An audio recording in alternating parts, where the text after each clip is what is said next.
Bu gecə sizə 80 ilin ibadətinin savabı yazılacaq. Yəni səviyyəmiz 80 il qalxacaq birdən-birə.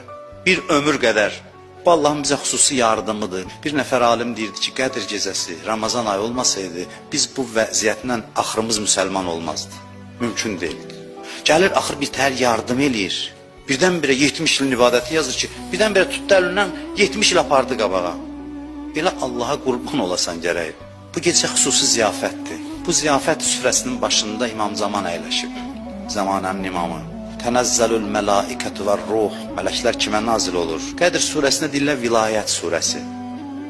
Vilayətin adı çəkilmir burada. Soruşdular imamlardan ki, bu necə olur? Vilayət gücüdə nədir? İmamın imaməti, vilayəti.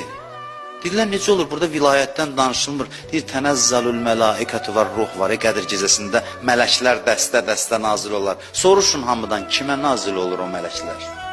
Kimin ruhunda tutum var o mələkləri qəbul eləsin? Bu gecə bütün mələklər imama nazil olur, imamdan gəlir sizləri ziyarət eləməyə.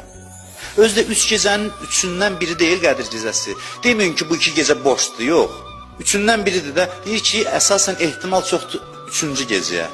1 ilə 2 zəncirvari ona hazırlıqdır. Yəni 3 mərhələdir bu. Bunlar hədər olmur, bir-birini tamamlayır. 2 gecə oyaq qaldıqdan sonra 3-cü gecə artıq zirvədir, kulminasiyadır.